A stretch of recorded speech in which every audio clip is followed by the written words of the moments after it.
Mai 2018, les bénévoles du projet Acropora prennent le large. Comme chaque année, ils se rendent sur les 3 stations de suivi de l'île Ouin pour étudier la vitalité des récifs et leur évolution au fil du temps. Premier stop à Bodjo, un récif frangeant situé face au canal de Woodin. Puis direction Damoa, un massif corallien de lagons localisé en face de la tribu de Wara. Et enfin, cap un peu plus au sud sur le récif frangeant de Menonja, devant Lanscombe. Sur chaque portion de récif étudié, les bénévoles appliquent un protocole scientifique standard et simple. Il leur permet de décrire les fonds sous-marins et d'inventorier les poissons et invertébrés qui font la vie d'un récif. Seules les espèces fournissant une indication sur l'état de santé du récif ou son exploitation par l'homme sont prises en compte. Les observations de cette année montrent que ces 3 récifs, suivis depuis 2013, maintiennent leur bon état de santé. Ils constituent des habitats complexes où les couvertures en coraux vivants sont particulièrement élevées. Les coraux de forme branchue dominent. Ces derniers ayant une croissance rapide, ils participent grandement à l'augmentation du taux de corail vivant mesuré sur Damoa et Menonja sur les 5 dernières années. Sur le récif de Bodjo, nos observateurs avaient constaté une régression des coraux branchus due au réchauffement anormal des eaux lors de l'été 2016. Celle-ci a été compensée par une nouvelle croissance corallienne entre 2017 et 2018.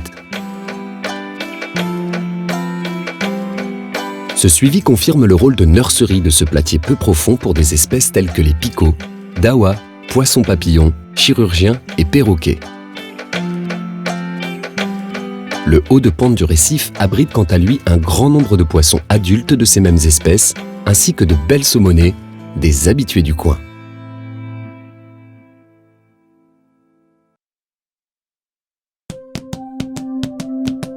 Le récif de Damoa présente toutes les caractéristiques d'un récif sain.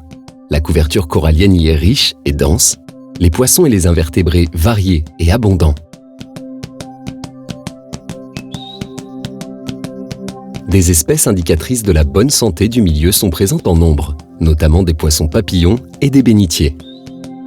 Ces derniers se multiplient année après année au travers de l'installation de nouveaux bénitiers témoignant de la bonne qualité des eaux.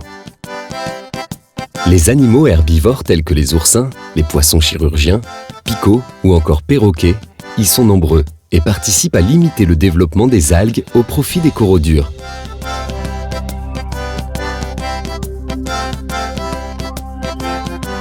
Enfin, le récif étudié à Menonja n'a pas son pareil. Il abrite un peuplement corallien exceptionnellement dense et en croissance sur les 5 dernières années. Il s'agit du récif le plus riche en coraux sur l'ensemble du réseau d'observation des récifs coralliens de Nouvelle-Calédonie. On y trouve essentiellement des coraux branchus et en forme de table, qui sont des espèces à la croissance rapide.